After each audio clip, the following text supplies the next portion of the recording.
हर हर महादेव। प्रिय दर्शकों, बात वृषभ राशि की।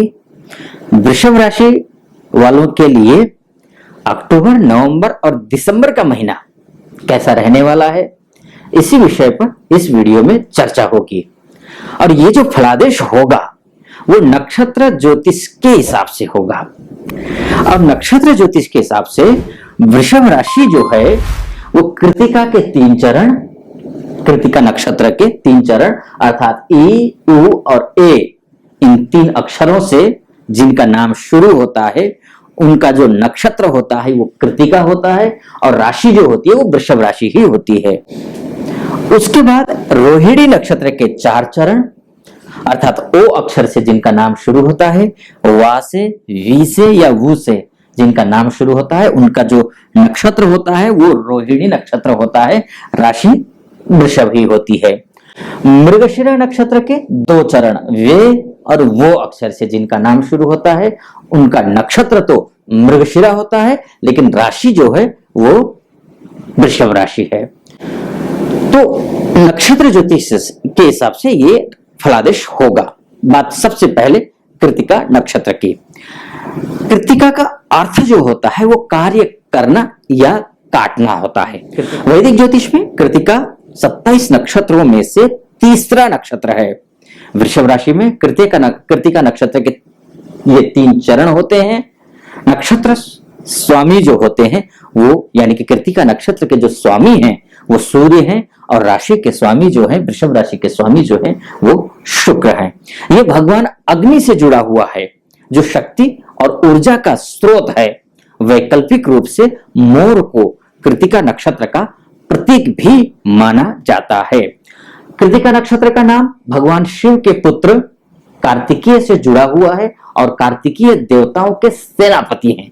इसलिए इस नक्षत्र में जिनका भी जन्म होता है, कृतिका नक्षत्र में जिन किसी का भी जन्म होता है वो काफी बुद्धिमान होते हैं, ईमानदार और प्रभावशाली होते हैं, यानी कि जहां भी जाते हैं अपना प्रभाव छोड़ते हैं। रचनात्मक कार्यों में इनकी विशेष रुचि होती है। किसी भी कार्य से अगर कार्य को करने में जुट जाते हैं तो वो जड़ तक जाते हैं। ये तो इनकी एक कृतिका नक्षत्र वालों की विशेषता हुई। अब इनके लिए अक्टूबर, नवंबर और दिसंबर का महीना कैसा रहने वाला है इस पर बात कर लेते हैं।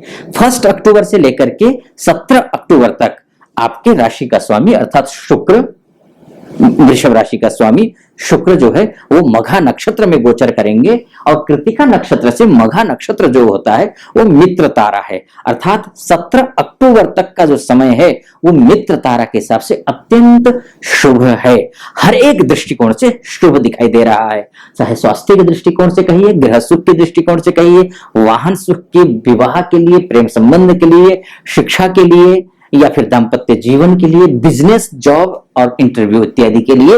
ये जो 17 तारीख तक का जो समय है नक्षत्र ज्योतिष के हिसाब से कृतिका नक्षत्र वालों के लिए शुभ दिखाई दे रहा है।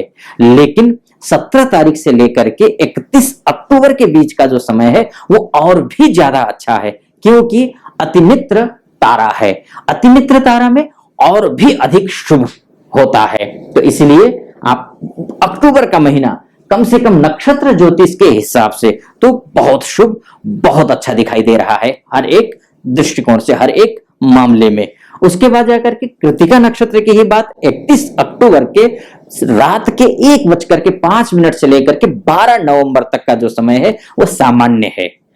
लेकिन 12 नवंबर से लेकर के 21 नवंबर तक का जो समय है वो संपत्ति तारा है, यानी कि धन धान्य से वृद्धि करने वाला समय रहने वाला है। यानी कि ये भी अक्टूबर का 21 नवंबर के जो 21 तारीख तक का जो समय है वो भी कृतिका नक्षत्र वालों के लिए शुभ दिखाई दे रहा है।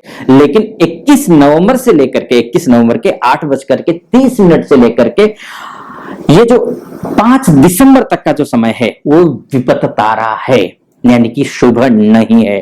कृतिक चित्रा नक्षत्र में शुक्र रहेंगे, विपत तारा है, शुभ नहीं है। लेकिन कब तक? 5 दिसंबर तक ये शुभ नहीं है। ध्यान रखना, कोई भी कार्य करना हो सोच समझ करके करना। 5 दिसंबर से लेकर के 16 दिसंबर तक का जो समय है, स्वाति नक्षत्र में शुक्र रहेंगे, जो कि क्षेम तारा के अंतर्गत आएंगे, जो कि कल्याणप्रद यानी कि बहुत अच्छा रहने वाला है। जो भी कार्य करेंगे, किसी भी आप कार्य में हाथ आजमाएंगे, उस कार्य में आपको कल्याण होगा, उस कार्य में आपको सफलता मिलेगी।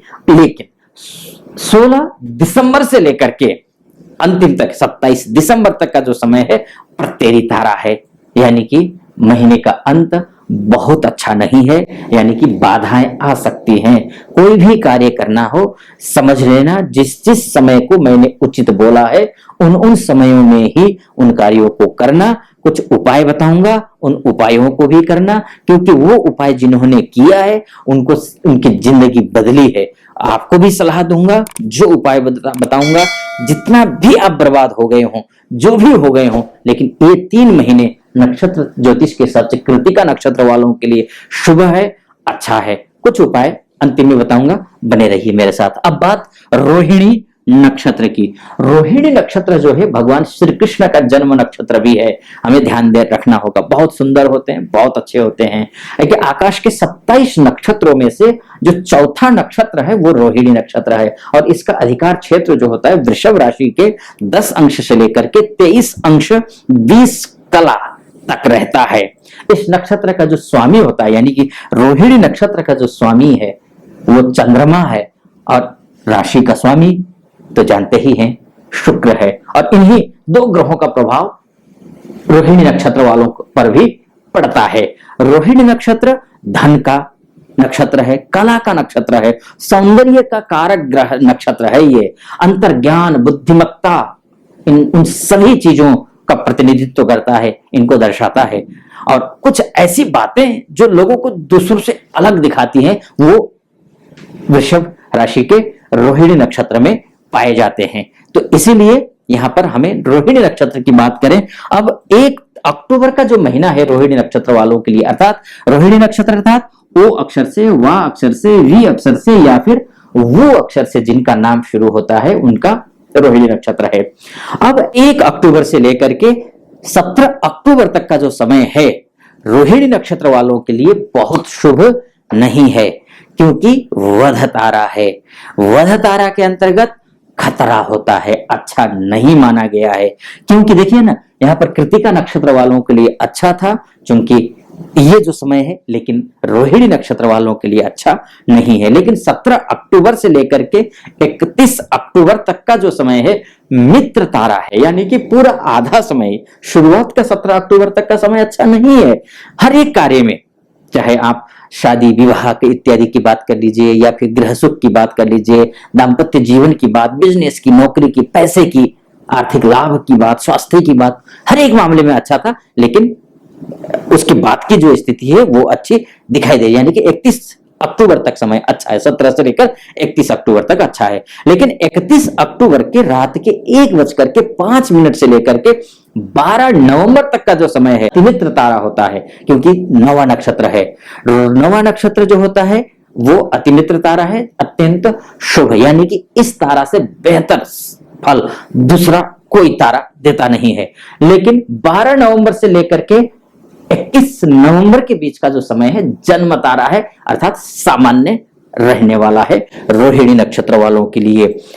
अब उसके बाद जाकर के 21 नवंबर के सुबह 8:31 से लेकर के 5 दिसंबर तक का जो समय है संपत तारा, अर्थात बहुत अच्छा, बहुत बढ़िया है। हर एक काम में सोच समझ करके हाथ डालिए, लेकिन जो हाथ डालेंगे तो सफलता पक्की है, मिलनी है सफलता, लेकिन सोच समझ करके ही डालिएगा।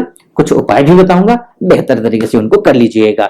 अच्छा, 5 दिसंबर से लेकर के 16 दिसंबर तक का जो समय है विपत्त तारा है, बहुत अच्छा नहीं है। ध्यान रखना, इस टाइम कोई भी इन्वेस्टमेंट करने से बचना, कहीं यात्रा करनी हो तो भी बचना, ध्यान रखना है। शादी विवाह के लिए बात पक्की करने जा रहे हैं तब भी अच्छे से समझ करके ही तय करना बात को। लेकिन 16 दिसंबर से लेकर के 27 दिसंबर तक का जो समय है क्षेम तारा है, जो कि कल्याणप्रद, अच्छा, बहुत शानदार दिखाई दे रहा है रोहिणी नक्षत्र वालों के लिए, यानी कि साल का अंत बहुत शानदार रहने वाला है। अब बात कर लेते हैं मृगशिरा नक्षत्र की। मृगशिरा नक्षत्र वालों, आकाश मंडल में मृगशिरा जो नक्षत्र है वो पांचवा तारा है, यानी कि पांचवा नक्षत्र है। यह नक्षत्र वृष और मिथुन दोनों राशियों को जोड़ने वाला नक्षत्र है। देखिए ना, वे वो काकी, ये तो वृषभ राशि में आ गया वे वो, और काकी जो होगा वो मिथुन राशि में जाएगा, वे वो काकी। इस नक्षत्र के जो सबसे बड़ी खासियत होती है ना, उसकी चपलता, यानी कि उसका भागना। मृग शिरा, मृग मतलब होता है हिरण, शिरा मतलब सिर, हिरण का प्रतीक है, और हिरण की स्फूर्ति के लिए जाना जाता है हिरण। और इसके जो विशेषता एक और है, इस नक्षत्र के लोग किसी भी काम को पूरी मेहनत से करते हैं, कार्य पूर्ण करने के बाद ही ये विश्राम करते हैं। जब तक कार्य पूर्ण नहीं होता है तब तक ये विश्राम करते नहीं है मृगशिरा वाले लोग। इनके देवता, मृगशिरा नक्षत्र का जो देवता होते हैं वो सोम है, और जो नक्षत्र का स्वामी है वो मंगल है। इस नक्षत्र पर मंगल, शुक्र और बुध का प्रभाव रहता है, लेकिन आपकी वृषभ राशि होने की वजह से बुध का प्रभाव कम रहेगा, मंगल और शुक्र का प्रभाव ज्यादा रहेगा, क्योंकि आपकी वे वो के अंत की बात हो रही है, यहाँ पर वृषभ राशि की बात हो रही है। यदि शुक्र, मंगल और बुध में से कोई भी स्थिति अच्छी नहीं हो तो, खासकर बुध यहाँ पर हटा दूंगा मैं, बुध की मैं बात नहीं करूंगा, लेकिन शास्त्र कहता है कि बुध, मृगशिरा के पूरा हम अगर कैलकुलेशन करते हैं बुध को भी वो काउंट करता है, लेकिन आपके लिए बुध काउंट नहीं होगा। तो अगर मान के चलिए कि मंगल और शुक्र की स्थिति अगर अच्छी नहीं है तो ये जो है मृगशिरा नक्षत्र वाले अगर आप हैं तो आप मानसिक रूप से असंतुष्ट, अस्थिर, डरपोक टाइप के, क्रोधी हो सकते हैं। अगर आप ऐसे हैं तो समझ लेना मृगशिरा नक्षत्र का जो स्वामी मंगल है और आपकी राशि का स्वामी जो शुक्र है वो बहुत अच्छे नहीं है आपकी लग्न कुंडली में। यदि इस बात पर ध्यान नहीं दिया गया तो मृगशिरा नक्षत्र वाले जो होते हैं अपने कर्मों की वजह से ही 33 साल से पहले ये सफल नहीं होते हैं, लेकिन 33 साल के बाद जाकर के ये सफल होते हैं। पूरा 33 साल तक की उम्र अपने कर्मों से ये खराब कर देते हैं और इनका जीवन संघर्षमय बन जाता है। ये तो मृगशिरा नक्षत्र की बात हो गई। अब बात अक्टूबर, नवंबर और दिसंबर का महीना मृगशिरा नक्षत्र वालों के लिए कैसा रहने वाला है, इस विषय पर बात कर लेते हैं। देखिए, वे वो और वे इन दो अक्षरों से जिनका नाम शुरू होता है मृगशिरा है, उस हिसाब से 1 अक्टूबर से लेकर के 17 अक्टूबर तक का जो समय है वो साधक तारा के अंतर्गत आता है, यानी कि बहुत अच्छा समय है 17 अक्टूबर तक का समय। लेकिन 17 अक्टूबर के बाद जाकर के 31 दिसंबर तक का समय शुभ नहीं है, बहुत खराब है, यानी कि सोच समझ कर कार्य करना है। कोई भी अगर कार्य करना है तो अगर संभव हो सके 17 अक्टूबर से पहले कर लेना, लेकिन 17 अक्टूबर से 31 अक्टूबर के बीच में बचना, थोड़ा सा कोशिश ये करना। लेकिन 31 अक्टूबर से लेकर के 12 नवंबर के बीच का जो समय है बहुत शुभ है, यानी कि इस टाइम आप काम खुल करके कर सकते हैं, बढ़िया कर सकते हैं। लेकिन 12 नवंबर से लेकर के 21 नवंबर तक और भी ज्यादा अच्छा है, यानी कि शानदार समय है, बहुत अच्छा, बहुत ही बढ़िया रहने वाला है 21 नवंबर तक का समय। ध्यान रखना, मैं फिर से कहूंगा कि जो अशुभ समय बता रहा हूं ना उसके लिए कुछ उपाय बताऊंगा, वो उपाय जरूर कीजिएगा। उसके बाद जाकर के आप डरना नहीं है, शुभ समय में बस कोशिश कीजिए काम को शुरू कर दें। अच्छा, उसके बाद जाकर के देखिए 21 नवंबर से लेकर के 5 दिसंबर तक का जो समय है जन्म तारा का है, यानी कि बहुत अच्छा तो मैं नहीं बोलूंगा, लेकिन सामान्य से थोड़ा बेहतर होता है ये जन्म तारा 5 दिसंबर तक का। लेकिन 5 दिसंबर से लेकर के 16 दिसंबर के बीच का जो समय है वो संपत्ति तारा है, बहुत शानदार रहता है, समृद्धि देने वाला होता है, धन धान्य देने वाला तारा होता है। ये जो समय है 16 दिसंबर तक का वो अच्छा है। लेकिन 16 दिसंबर से लेकर 27 दिसंबर तक का जो समय है विपक तारा के अंतर्गत आता है, जो कि शुभ नहीं है। सोच समझ करके, नया साल है कह करके लापरवाही मत बरतिए, अनावश्यक खर्चा मत कीजिए, सोच समझ करके कार्य करिए, इन्वेस्ट कीजिए। अगर कुछ कहीं कुछ इन्वेस्ट करना चाहते हैं तो कुछ सावधानियां बताऊंगा, वो जरूर कीजिएगा। देखिए आपके राशि के स्वामी शुक्र बनते हैं, नवरात्र शुरू हो रहे हैं अक्टूबर का महीने में। 15 अक्टूबर से आप माँ भगवती की उपासना कीजिए, आपका जीवन बदल जाएगा। ये 3 महीने आपके लिए शानदार रहने वाले हैं। और दूसरी बात, आप अगर फाइनेंशियली स्थिति आप मजबूत करना चाहते हैं तो हर महीने में 2 एकादशी आती हैं, और यानी कि 3 महीने में 6 एकादशी होंगी, और सभी एकादशी बहुत ही महत्वपूर्ण है इन 3 महीनों में।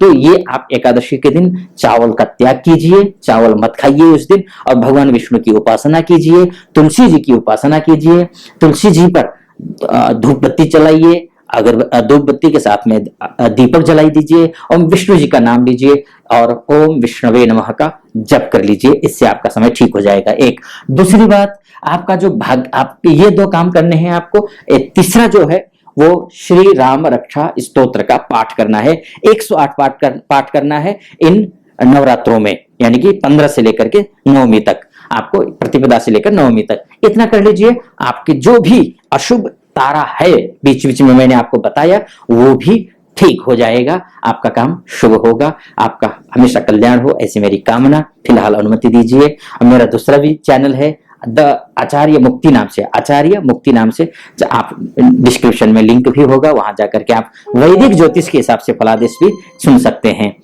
इन 3 महीनों का, या फिर हर एक महीने का मासिक राशि फल भी सुन सकते हैं। फिलहाल अनुमति दीजिए। आपको कैसा लगा वीडियो? अच्छा लगा हो तो चैनल को सब्सक्राइब कर दीजिएगा, वीडियो को लाइक कर दीजिएगा, कमेंट बॉक्स में जाकर ओम नमः शिवाय लिख दीजिएगा। फिलहाल अनुमति दीजिए। ओम नमः शिवाय।